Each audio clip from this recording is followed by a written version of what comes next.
pray with me.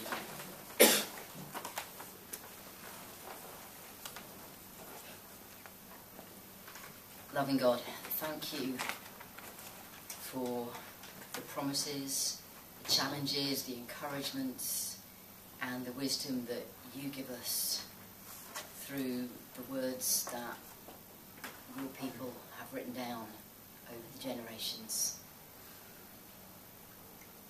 Loving God, help us to think about and meditate on these things in a way that will lead us further into love and into following your way.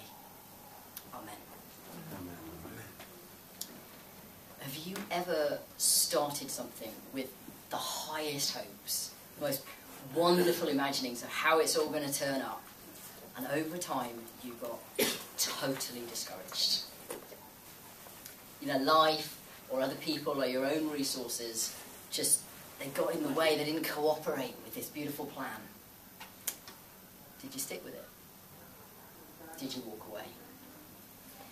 Some things weren't meant to be, or they had a lifespan and it was over, but some things are worth sticking with.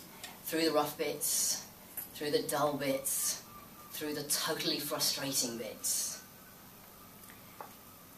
Relationships, for instance. You know, there are good reasons why some relationships end. They're toxic, they're abusive, whatever it is, their time has come. But all relationships that are worth it go through the bad patches. You know, because we're humans.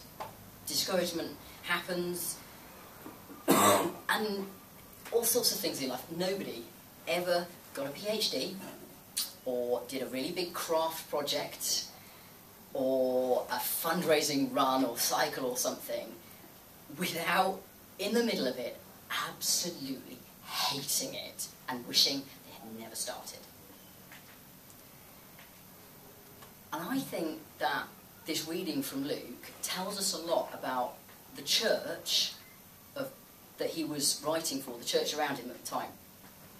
I get this distinct feeling they're discouraged. Not just in that bit, but in other bits of the gospel too. The thing is, the same teachings are in Matthew, but he's put them differently. There's a bit of it in the Sermon on the Mount at the beginning of Jesus' teaching. There's a bit of it in Jerusalem at the end. Because this is stuff that comes from the material that Matthew and Luke have and the others don't, which we think is probably a collection of sayings that came without context. So they could put them where they wanted in the story. And Luke's chosen a context that emphasises that he's talking to people who are starting to feel like maybe they hadn't counted the cost enough before they started. And was it really going to be worth it? I can imagine they're sort of saying to themselves, hang on, you know, it was one thing to give up everything when we thought Jesus was coming back next week. But are we going to have to keep this up our whole lives? What about our children? What about the things we planned for? How long can we give everything? Is it going to be worth it? Was it wise to commit so completely? How much patience are we going to need?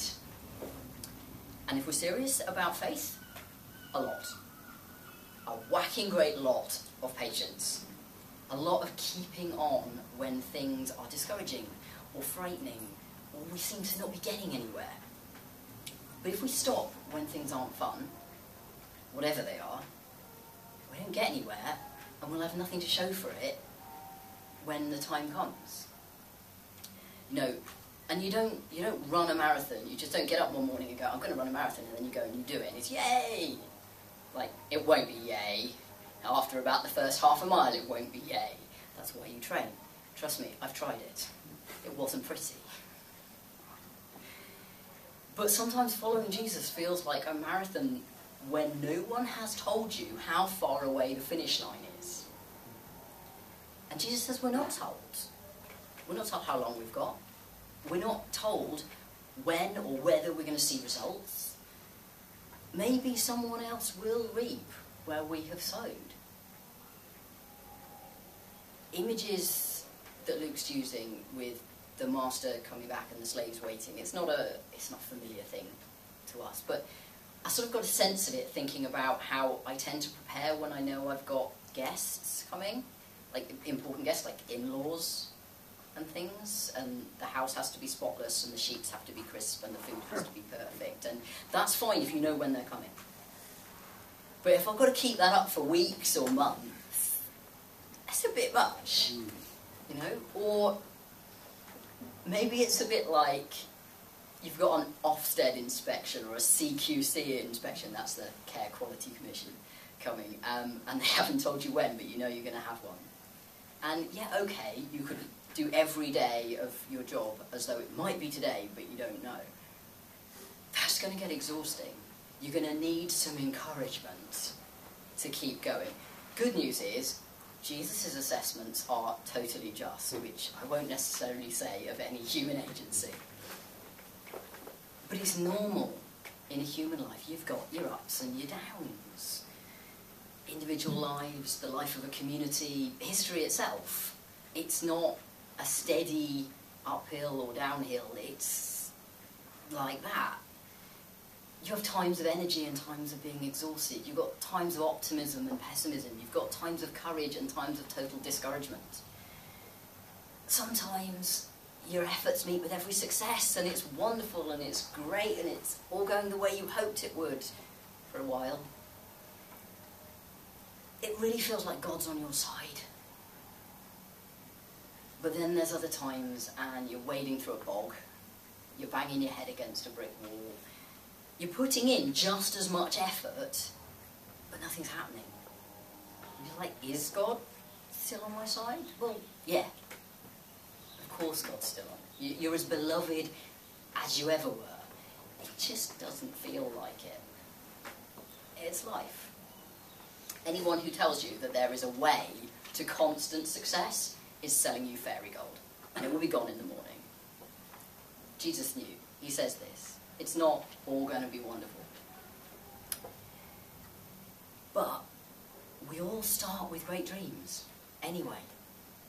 And why not? You know, of course we do. And, you know, if everything went perfectly all the time, what palaces in the air we would build. But that's not life. But it's still good to dream. There's no point dreaming small. You plan big. You plan sparkling, crazy, amazing, beautiful dreams. And that's good, you know, imagination came from God. You can dream, you can plan, you can hope. Life will inevitably get discouraging, but so what? You know, aim high.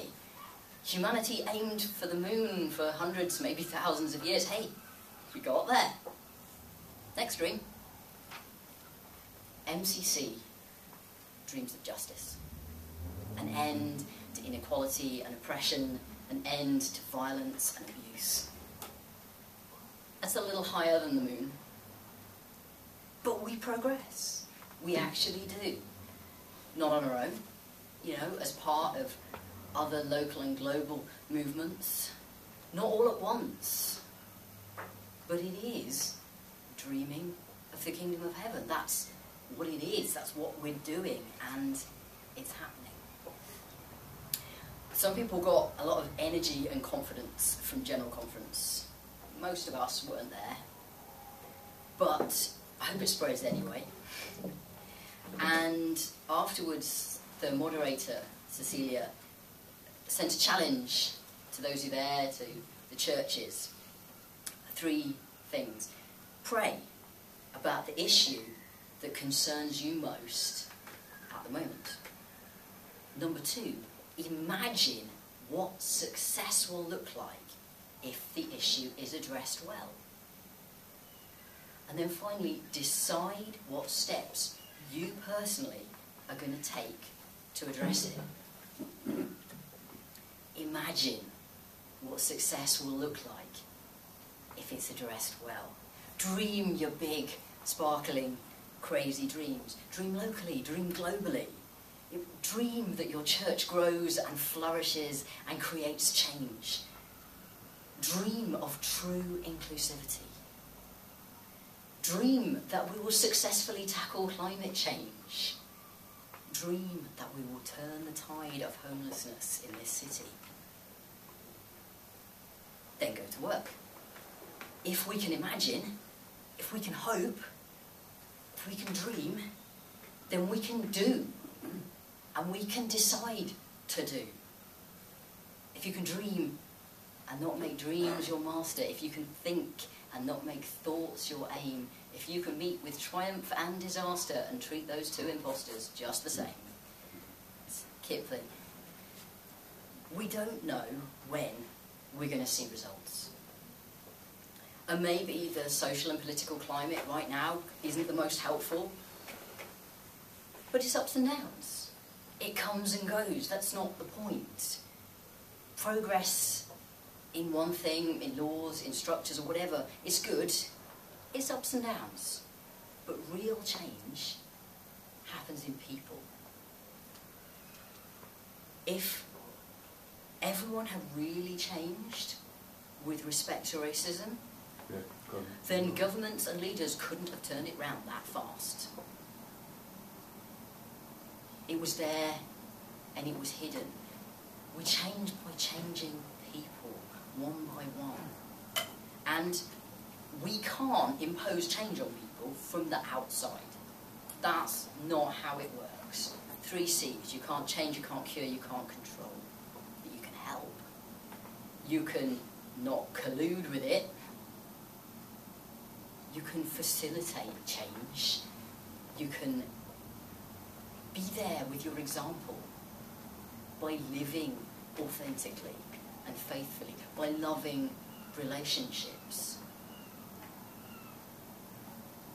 It's slow, it's dull, it's not glamorous.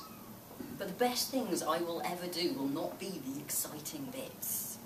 They won't be the most fun bits. They won't be the bits that I'll look back on as the sparkly bits in my memory. But they'll be the best bits. They'll be the times I made a difference. The exciting bits, they're reminders. They're fuel. So if it's going to be a long and a difficult and a sometimes dull journey, Luke's given us some tips. First off, it's about treasure in heaven. It's not just about material stuff. We're not just talking about money here versus some kind of mystical points that you get in the hereafter. You know, materially, MCC is quite well placed here. We haven't got it. We're like the early church in that regard. Silver and gold I have none, but what have I give to you? But there are other kinds of earthly treasure that we can seek to build up just as much. You know, recognition and approval. I'll hold my hand up to being one who seeks that a lot. You know, and I know why, but I still find myself falling over it. Or security, or rank, or success, or health. Even friends and family. They're all good things in themselves. There's nothing wrong with them, but they are not our treasure. Treasure in heaven we build without seeing it. You can't see it, you can't count it, you can't measure it, you don't know how well you're doing, and just as well, because as a species we are extremely judgmental on ourselves as well as others, and it's probably better we don't know. But it's real. It's things like love and authenticity and trust and compassion and other people's lives and hopes changed for the better. It's less aggression and more kindness in the world. It survives. It can't be taken, it can't be destroyed, it can't be measured, and it's infinitely worth it. If we can put our hearts there. The other thing is, we don't know how long. We don't know, no one knows. Jesus said he didn't know. But we know it'll come. We know it's out there. That the seed will sprout. That the finish line is there. It will come, and when it does, we'll be glad we waited. You know, just as the finished project makes the dull bits, the hours of stitching or knitting or wood carving or whatever it was, worthwhile when you see the finished thing. Just as the stronger relationship was worth the dull bits and the difficult conversations and the awkward moments and the times it didn't seem worth it, there's something on the other side that is so much richer and deeper and more precious and possibly completely different from what you were expecting. We keep going. It's going to be worth it. And sometimes when we defend ourselves against disappointment by not trying, we've defended ourselves against hope and against the good things we might have had. But there is hope. You know, in the unbreakable promises, a place prepared for us, treasure in heaven, no more crying there, everlasting arms. That's got to be worth being ready for. Amen.